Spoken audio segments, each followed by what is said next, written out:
You know, healthcare is a very complex subject. If you do this, it affects 9 different things. If you do that, it affects 15 different things. I think we have a great plan, and I think Congress is absolutely taking a lot of blame, but it's not their fault. Don't forget, I've only been here for like 4 weeks. Somebody said he hasn't done healthcare. They've been working on healthcare for 30 years. I've only been here for, what is this, my 5th week? Yeah, more than 30 years they've been working on health care. Laura Ingraham, doesn't it seem like we never stop talking about health care? Oh, my gosh, it's like hot potato. You take it. No, I'll take it. And all the folks up the Capitol Hill behind us, they're like, well, we need some guidance from the Trump team. Well, who's Trump's congressional liaison? I guess he worked for the guy who challenged the governor of Connecticut, Malloy, and ran that strategy. I hope he does better in the congressional liaison position than he did for running the opposition to Governor Malloy in Connecticut. My home state. Sorry, it's near and dear to my heart. The president's saying, you know, give me a chance. Give me a break. Yeah. It's only been 40 days. Yeah. Do you think that he's doing enough? Well, I think on health care, it's a big one. I mean, it was one of the centerpieces of his campaign.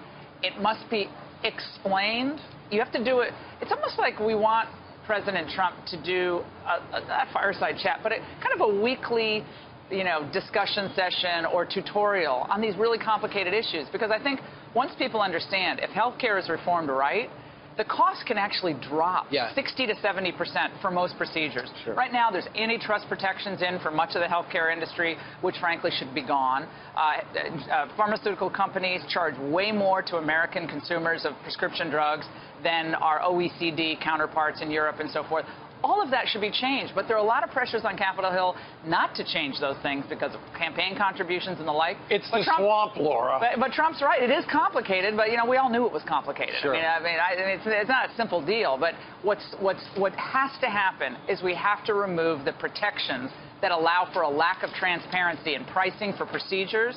And then, just like with the LASIK surgery that I got back in '98, it was expensive. Right.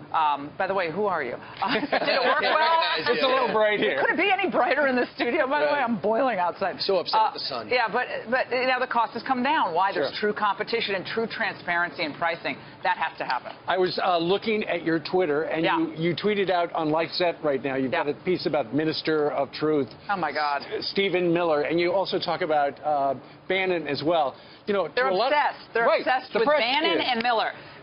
Instead of actually reporting on what's happened to our economy, our middle class, whether our foreign policy or our domestic policy, the palace intrigue stories have been plaguing Washington and, frankly, New York as well for too many years. It's fun to have a little human interest story every now and then.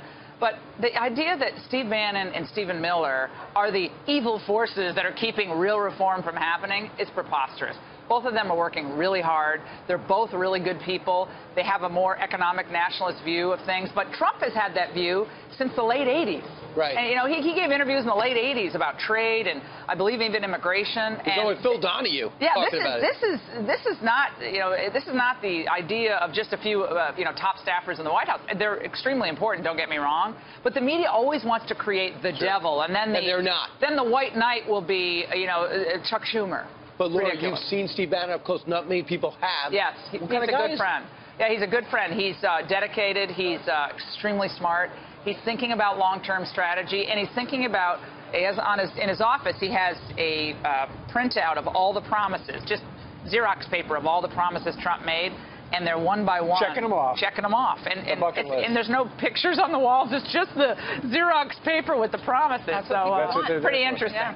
Laura, thank you very much. That's it. I mean, it's like I get to go have catering in the other room. Yeah. God, we have so much. Oh, Joe Manchin, is he knocking me off the set? We've got scrambled eggs up here. Okay, great. Fantastic. You might want to take a nap because I have a feeling you've got a long radio Where's Joe handy Manchin? special Over here? report. Oh, yeah, he's over there. All right, Laura, thank you.